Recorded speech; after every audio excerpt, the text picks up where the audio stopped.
은혜로운 찬양을 더 자주 들을 수 있으면 참 좋겠다는 생각이 듭니다. 제가 지난 월요일에 세종시에 갔다가 우리나라 커피 최고의 장인에게 좋은 커피를 선물을 받았습니다. 커피에서 꽃향기가 나요.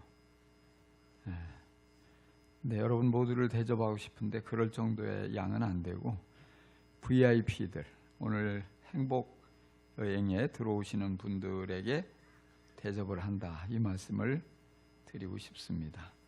하여튼 많이 들어오시라, 이런 말입니다. 어떤 분은 이렇게 말합니다. 나도 교회를 다녀보았는데 교회 안에서 이것저것 열심히 해봤는데 별거 없던데요. 또 교인들 중에도 이렇게 말하는 분들이 있습니다. 기도하면 된다고 해서 열심히 기도해봤는데 아무 일도 일어나지 않던데요. 하나님 말씀대로 힘을 다해서 순종했는데 왜 축복이 내겐 임하지 않을까요? VIP를 정하고 열심히 전도했는데 왜 내게는 열매가 맺히지 않을까요? 무엇이 문제일까요? 나름대로 잘해보려고 애썼는데, 하나님 말씀이라고 그래서 정말 힘을 다해서 순종했는데 하나님의 능력을 경험해보고 싶어서 시키는 대로 힘껏 했는데 왜 기대한 만큼 만족스러운 결과가 우리에게 나타나지 않는 것일까요? 분명히 성경에 기록된 인물들은 어마어마한 체험을 하고 엄청나고 놀라운 복도 잘도 봤던데 우리와 무엇이 다른 것일까요? 이스라엘에 여호와스라는 왕이 있었습니다. 그가 다스리던 시대에는 아주 이스라엘이 참 어려웠죠. 그런데 그 시대에 엘리사라는 대단한 능력을 가진 선지자가 있었습니다. 그런데 그 엘리사가 죽을 병이 들었습니다. 엘리사가 병이 위중하다는 소식을 듣고 이스라엘 왕 여호와스가 직접 찾아갑니다. 아주 예외적인 드문 일이죠. 보통 왕의 신분이 선지자보다 높기 때문에 왕이 선지자를 부르면 부르지 직접 찾아가는 일은 매우 드문 일입니다. 하지만 여호와스가 이 죽어가는 엘리사에게 찾아갔습니다. 그리고 눈물을 흘리면서 말합니다. 나의 아버지 이스라엘의 병거와 마병이시여. 엘리사가 그의 스승 엘리야가 하늘로 승천할 때 했던 말과 똑같은 말을 여호와스 왕이 했습니다. 바로 이 말은 나의 아버지 이스라엘의 병거와 마병이시여, 이렇게 말한 것은 엘리사가 특별한 인물이기 때문에 그렇습니다. 아버지란 말은 보호자란 뜻이죠. 마병과 병거, 이것은 그 나라를 지켜내는 어떤 군사력을 의미하는 말입니다. 얼마나 병거와 마병이 많느냐, 이것에 따라서 그 우세한 나라가 열세인 나라를 쉽게 이길 수 있습니다. 그런 것처럼 엘리사 한 사람이 이스라엘 전체 군인 또 어떤 군사력, 그것을 능가하는 존재인 것입니다. 병거와 마병이 적들로부터 나라를 보호하는 것처럼 엘리사가 있음으로 인해서 적들이 공격해와도 그것을 물리칠 수 있었습니다. 그처럼 엘리사는 아주 중요한 존재였고 나라를 지켜내는 보호자 역할을 했던 것입니다. 열왕기하 13장 7절에 보면은 시리아 왕이 이스라엘의 군대를 이끌고 쳐들어옵니다. 그런데 하나님의 사람 엘리사가 이 시리아 군대가 어느 쪽을 침공해 올지를 미리 다 알고 이스라엘 왕에게 다 말해줍니다. 그래서 어느 지역을 방비하십시오. 이쪽으로 군대가 쳐들어옵니다. 그러면 얼마 안 되는 적은 수의 군대지만 모든 군대를 이끌고 가서 그쪽만 온 힘을 다해서 지켜내면 되는 거예요. 그럼 또 다른 쪽으로 공격해 오면 기가 막히게 그 지점을 알려주는 거예요. 그러면 그곳을 막아내면 나라가 안전하게 이 위험을 지켜낼 수 있었습니다. 그래서 시리아 왕이 너무나 화가 나가지고 도대체 너희들 중에 첩자가 있다, 어떻게 우리가 은밀하게 세운 이런 비밀 회의를 이스라엘 왕이 다 알고 그것을 집중해서 막아낼 수가 있냐? 화를 막 내니까 신하들이 그러는 거예요. 폐하, 그런 것이 아니고 이스라엘에는 엘리사라는 선지자가 있어서 왕이 침실에서 하는 얘기도 다 듣고 이스라엘 왕에게 다 말해줍니다. 그래서 모든 병력을 이끌고 이 엘리사 한 사람을 잡으려고 산을 몇 겹으로 둘러싸죠. 그 집을 둘러싸고. 그렇지만 하나님께서 불말과 불수레를 보내서 털끝 하나 건드리지 못하도록 지켜내시는 거예요. 엘리사가 하나님의 능력으로 다가가서 그들의 눈을 어둡게 하고 나를 따라오라, 내가 너희가 원하는 사람에게 이끌어주게 인도하겠다. 그러니까 모든 군인들이 엘리사를 졸졸 따라서 갔는데 나중에 정신을 차리고 보니까 그것은 사마리아 성 한가운데였어요. 그러니까 밖에서 스스로 제 발로 들어가서 성 안에 도간에 든 쥐가 된 거예요. 이스라엘 군대가 완전히 무기를 들고 지켜내서 이걸 어떻게 할까요? 단번에 칠까요? 이 칼과 활로 잡은 병사라도 치면 되겠습니까? 먹을 것을 충분히 먹여서 보내십시다. 이럴 정도로 엘리사의 존재는, 그 한 사람의 존재가 정말 그 나라의 막강한 이 나라를 보호하는 힘이 되었던 것입니다. 그런데 지금 엘리사가 죽어가는 거예요. 엘리사가 죽으면 어떻게 돼요? 이스라엘은 막강한 전력을 잃어버리는 것입니다. 지금까지 엘리사가 있어서 시리아가 그렇게 쳐들어왔어도 나라를 지켜낼 수 있었는데 엘리사가 죽어버리면 이스라엘의 마지막 방어벽이 무너지고 마는 것이 결정적인 것입니다.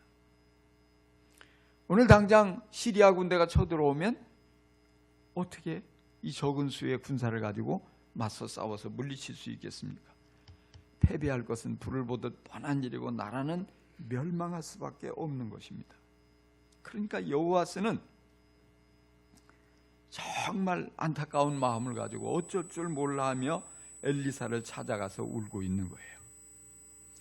죽음을 직면한 엘리사는 자신을 찾아와서 지금 울고 있는 이 여호아스 왕에게 마지막 선물을 주려고 합니다.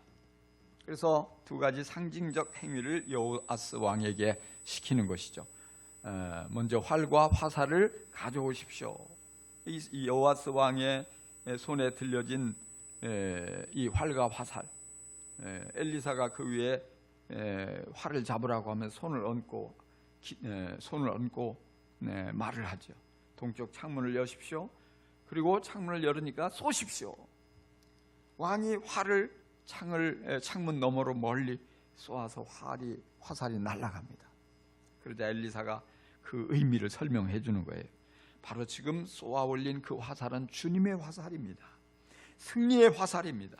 시리아를 이길 승리의 화살입니다. 임금님께서는 아벡에서 시리아를 쳐서 완전히 진멸하실 것입니다.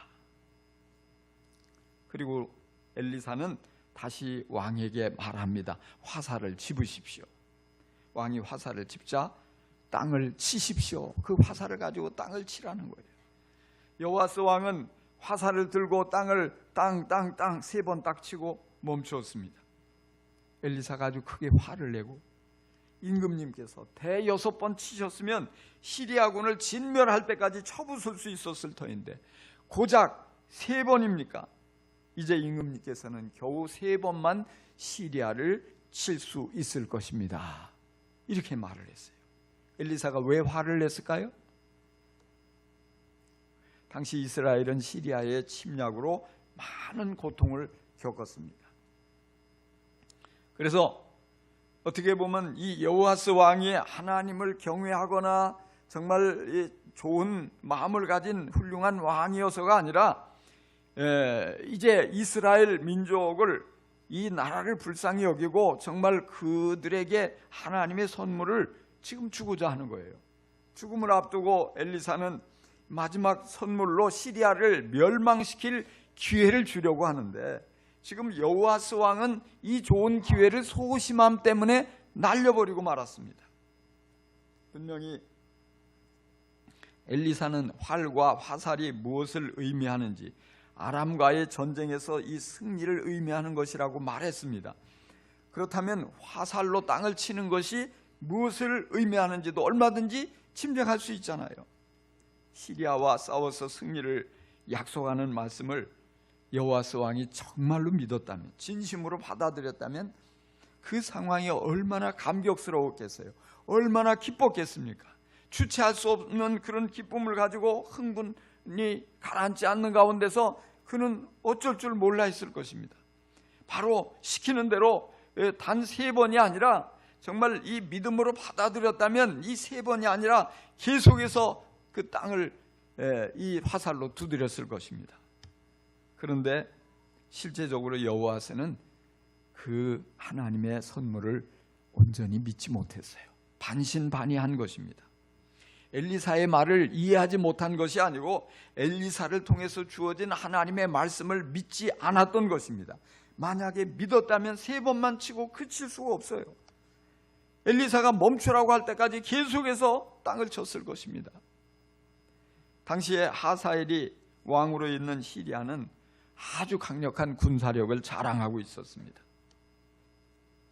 그것을 잘 알고 있는 이스라엘 왕은 이 강국, 군사 강국 시리아와 맞설 수 있는 그런 군사력이 이스라엘 안에 없음을 누구보다 잘 알고 있습니다. 이 미약한 군대를 이끌고 시리아 왕과 싸워서 이긴다고? 그것이 믿어지지 않는 거예요. 아무리 하나님 말씀이지만 이건 불가능하지. 지금까지 경험적으로 우리가 싸워서 이긴 적이 없는데 정말 이 군사를 조금이라도 안다면은, 전쟁을 안다면 어떻게 싸워서 이긴단 말이야. 여호아스 왕은 하나님의 사람을 통해서 주어진 이 귀한 말씀을 믿을 수가 없었어요.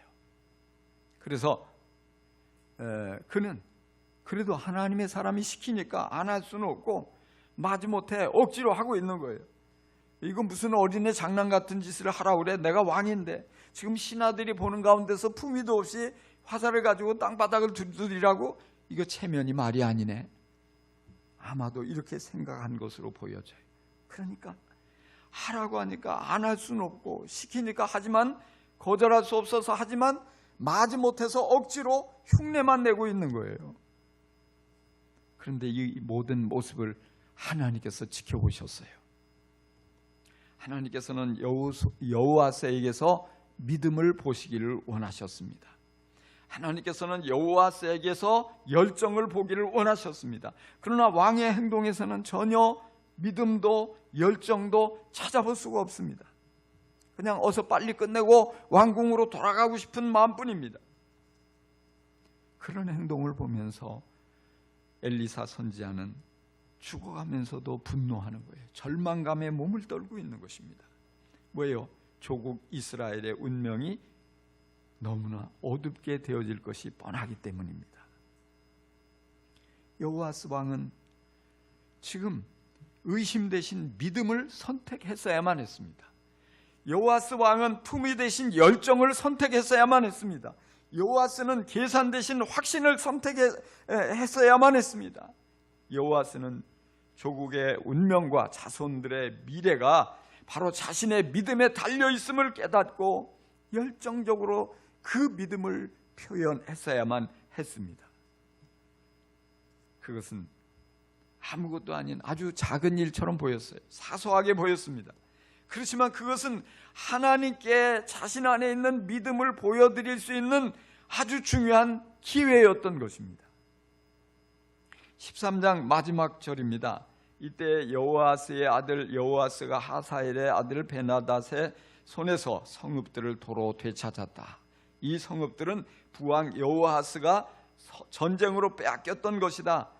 여호아스는 3번이나 베나닷을 쳐서 이스라엘의 성읍들을 도로 되찾았다 그랬어요.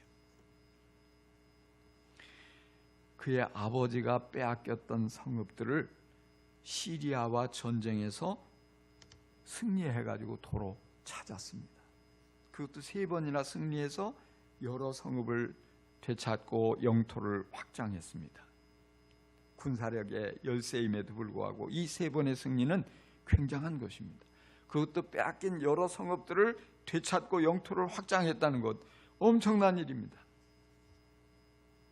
이것만으로도 여호와스는 엄청난 업적을 세운 왕이 됩니다.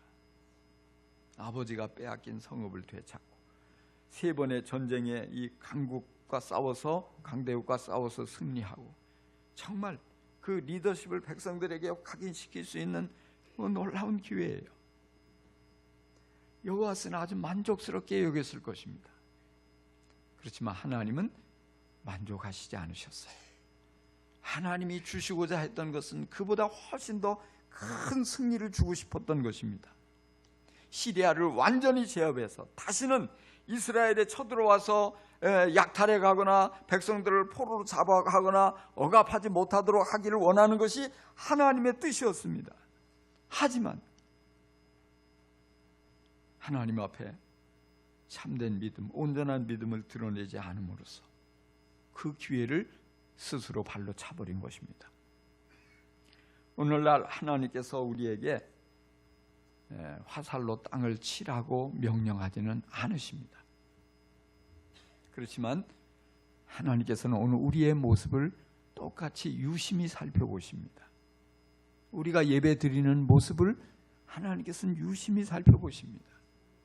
우리가 찬양하는 모습을 하나님께서는 유심히 살펴보십니다. 하나님께서는 우리가 기도하는 모습을 눈여겨 살펴보십니다. 우리가 헌신하는 모습을 하나님께서는 집중해서 살펴보십니다.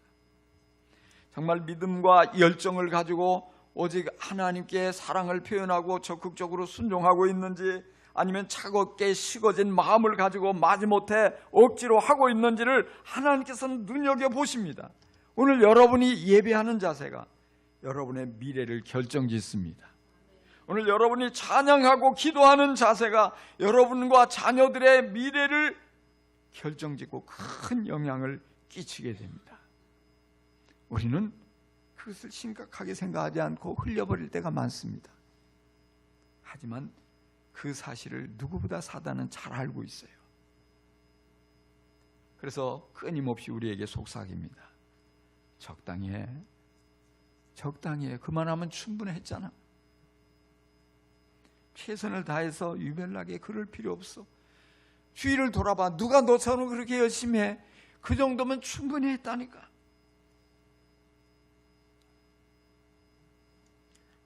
예배에 하나님께만 집중하지 말고 주위의 사람들도 좀 보고, 사람도 만나고, 그리고 밥도 먹었으니까 빨리 돌아가야지.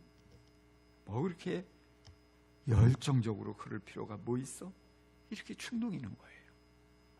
그래서 사단이 끊임없이 우리의 귀에 속삭이는 말이 바로 그 말이에요. 적당히. 적당히 사랑하고, 적당히 섬기고, 적당히 헌신하고, 적당히 전도하고, 적당히. 그래서 많은 사람들이 충분하다고 생각해. 나는 충분히 했어. 이 정도면 충분해. 나만큼 많은 사람이 얼마나 되겠어? 과연 충분할까요?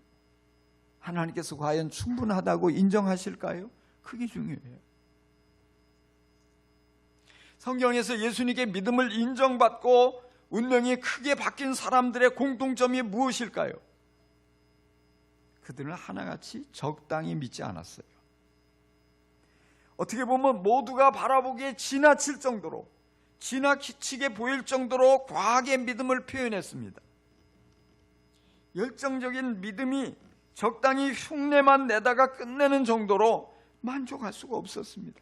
그만하라고 주위의 사람들이 말렸지만 거기에 속지 않았습니다. 소경 바디메오는 그의 폐활량이 허락하는 최대한의 목소리로 예수님께 부르짖습니다.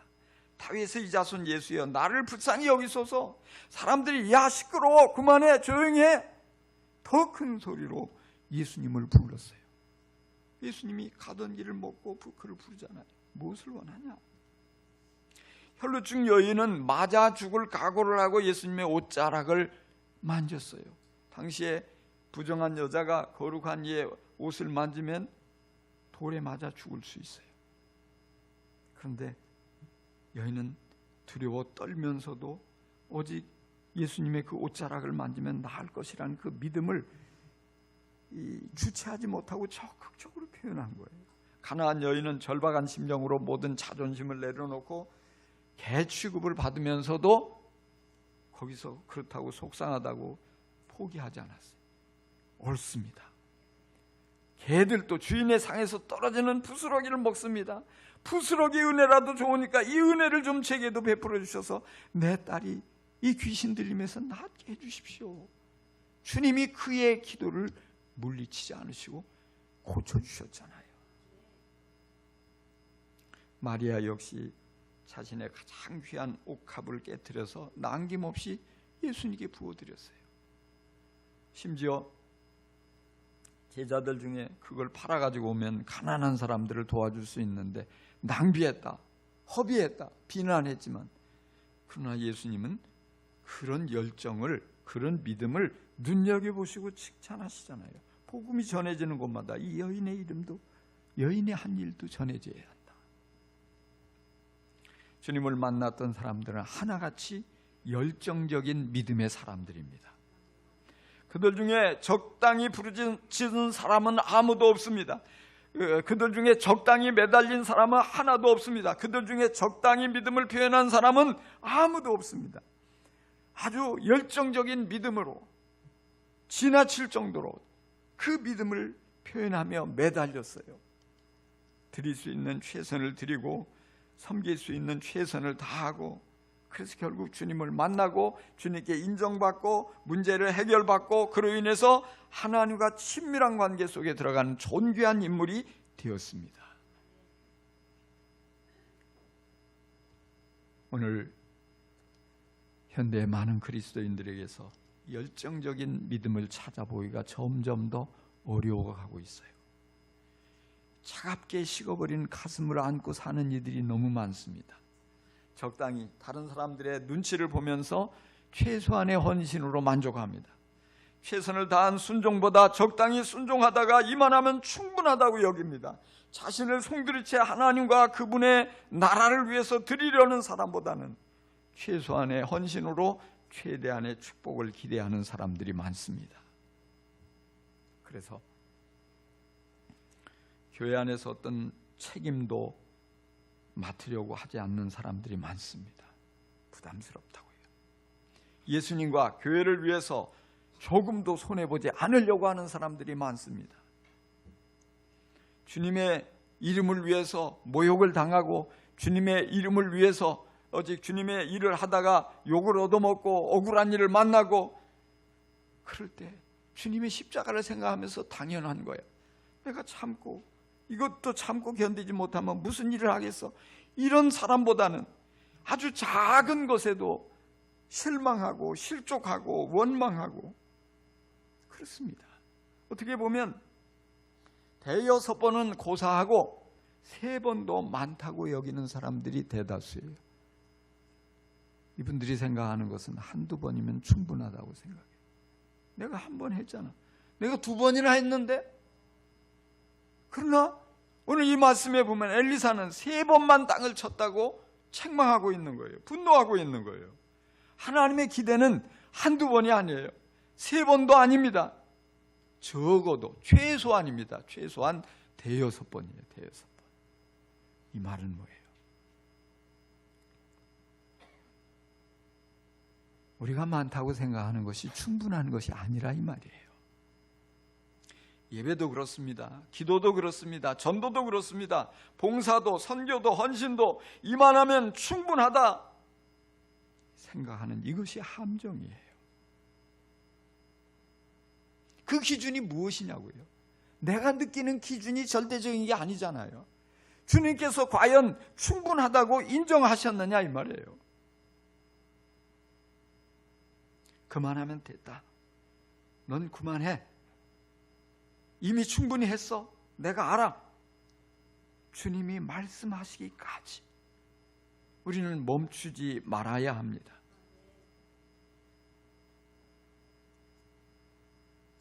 나이가 들었으니까 멈추어야지.